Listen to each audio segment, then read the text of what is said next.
actual fuck is going on in One Piece chapter 671. Side note, Sanji gets revealed. Oda says he wasn't going for the Leonardo DiCaprio look from Romeo and Juliet, but when I read that, I said, holy shit, it makes a lot of sense. It makes a lot of sense. Like, I want to say I was like in shit, second, third grade when that movie came out. Holy fuck, man. As soon as I saw it, I said, oh shit, that makes a lot of sense. Now, with that being said, this chapter, the ending, what the fuck? Law got betrayed. I thought Law was pulling one over. I'm like, oh shit, Law's about to smash some bird pussy. I'm like, holy fuck, man. This dude Law's about to cream pie the bird chick. That's exactly what I thought this shit was going. Obviously, Oda don't show shit like that. But I'm just thinking, like, man, like, she was like, oh, we're going out on a date. It's just like, hey, man, Law doing the damn thing, man. Like, whoever this person is, Law, he says, you've grown up a lot, Law boy. And it's just like, who is that? Who is that? I don't know who that is. Like, now I'm like, I'm so fucking interested in this shit now. But you gotta backtrack now, okay? Like, Oda is just pulling the plot twist, the zingers, if you will. Because I'm thinking, oh shit, Luffy is just making quick work out of Caesar. Like, how, what the fuck? Are we gonna see Luffy just one-shotting everybody? This dude is making quick work out of Caesar. And I like how Luffy just sucks up all that poison gas. He's just like, hey, look, this ain't nothing.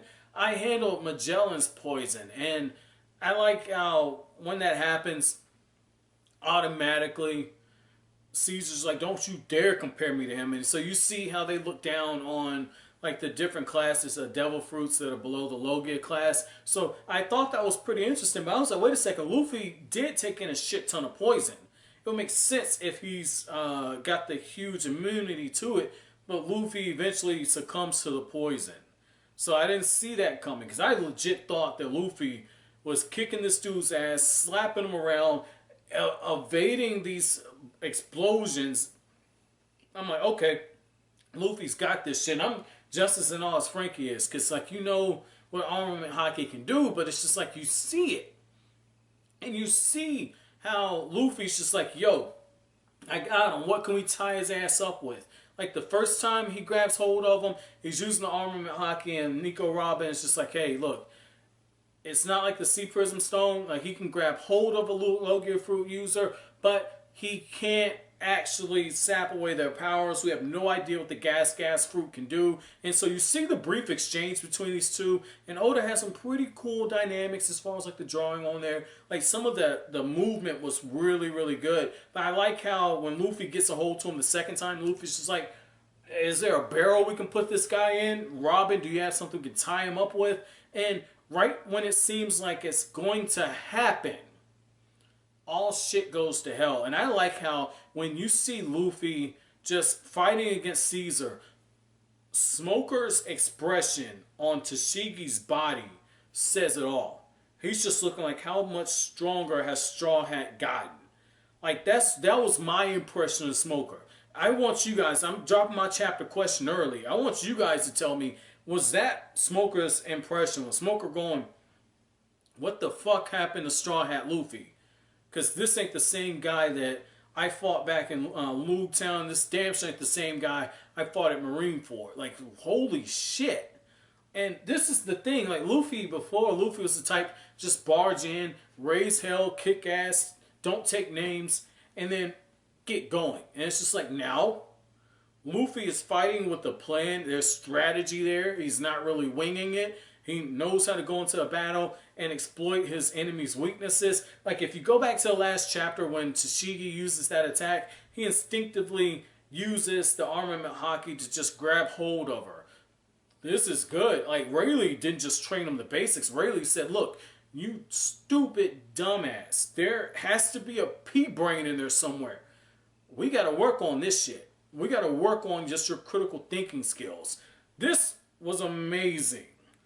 This was amazing. I cannot stress this enough. Just the level of detail that is in the actual panels when Luffy is fighting. My God, this was an amazing fight to read. Now, with that part out of the way, I have to say this, right?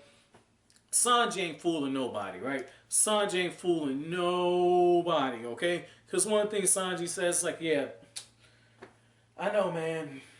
It's my duty. Gotta go get that torso from the lake. The same lake where the slime's dropping in that's melting the body. Sanji's just like, yeah, hopefully I can just, burn some of this shit. I don't make any sense. Sanji just take the top off. And just speaking of taking the top off, I like how Brook is just like, yeah, I read about this slime in a book. And I'm like, did Brook turn into Sai from Naruto? Sai used to always be like, yeah, I read in a book sometimes that when a woman smiles at you, that it means this. And Brook is just like, yeah, I read in a book how this slime only targets young women, and it's a monster, and it burns off their clothes. And the way Oda drew it, it really looked like, and I want you to go back to that panel. I'm not going to risk showing it because of the copyright shit, but I want you guys to go look at that panel when Brook is explaining it. I don't know if the anime put it in there or not, but it looks like the woman's being tapped from behind.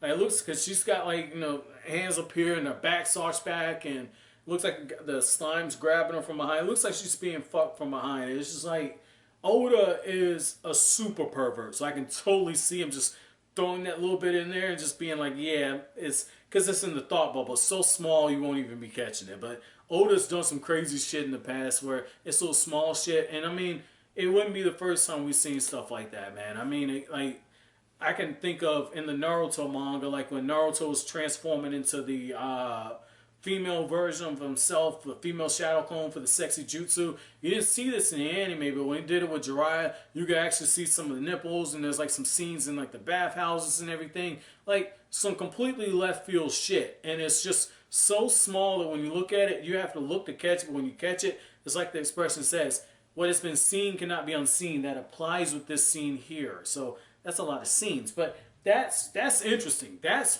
really interesting. I like the fact that, Sanji is continuing to show some of that nobility, because, Sanji tells that samurai a couple chapters back, he says, like, hey, man, like, when all this is over, I'm going to help you get your body together, and then we'll have a proper duel, and I'll kick your ass. And it's just like, Sanji's a man of his word, and I love that. Sanji's a straight stand-up dude, man. That's a very admirable trait, and that's something that, like, a lot of us could take away from it, man. So, as always, guys, if you like anything I have to say, don't forget to comment, rate, subscribe, share. Thank you so much for watching the video, guys.